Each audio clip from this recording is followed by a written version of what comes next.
Bonjour à tous. Dans ce numéro, nous allons calculer la limite de sinus x moins x sur x au cube en 0. Donc, la première des choses, c'est de remplacer x par sa valeur. Cela donne sinus de 0 moins 0 sur 0 au cube. Sinus de 0, ça fait 0. 0 moins 0, ça fait 0. 0 au cube, ça fait 0. Nous avons affaire à une forme indéterminée. Alors, nous allons penser à factoriser pour voir si par simplification, l'indétermination peut être levée. Et cela permet d'obtenir, en factorisant, donc nous allons mettre x en facteur. Pourquoi? Parce qu'en mettant x en facteur, nous allons obtenir ici une limite de référence sinus x sur x. Alors, cela fait limite de x facteur de sinus x sur x moins 1 en ce moment. Comme développé, vous retrouvez cette ligne et c'est sur x au cube.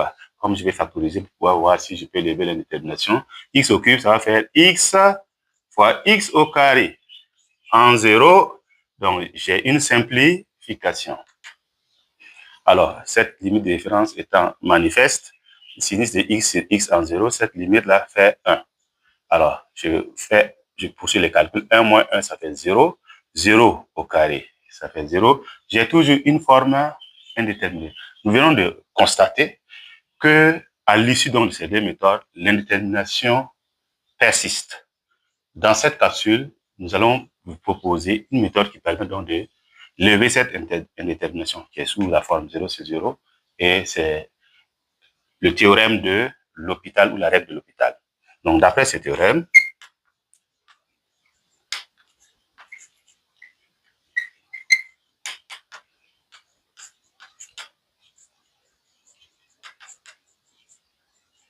de L'Hopital, on a donc limite en 0 de sinus x moins x. Donc, ça revient à calculer la limite en 0 de la dérivée du numérateur par la dérivée du dénominateur. Donc, que ce soit la forme 0 sur 0 ou la forme indéterminée, l'infini sur l'infini, on peut appliquer le théorème de L'Hopital. Alors, cela donne limite en 0. La dérivée de sinus x, c'est cosinus x moins 1. Dérivée de x, 1. Donc, dérivée de x au cube, ça fait 3x au carré. Alors, à partir d'ici, je vois une limite de référence trigonométrique cachée, qui est son opposé. Attention, le 3 fait que cette limite de référence est peu perceptible, donc nous allons l'isoler, mais c'est son opposé qui est là. Pour cela, nous allons dire que cela fait la limite en 0 de moins 1 tiers. Alors, puisque si nous faisons cosinus de x moins 1 c'est x au carré, c'est l'opposé de 1 moins cosinus de x c'est x au carré. Alors, donc j'ai fait sortir un 6 moins pour isoler donc la limite de référence. Donc c'est 1 moins cosinus x sur x au carré. Et cette limite de référence est bien connue.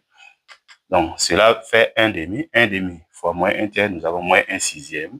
Et nous allons justifier car limite en 0 de 1 moins cosinus de x sur x au carré est égal à 1 sur 2. Merci pour votre agréable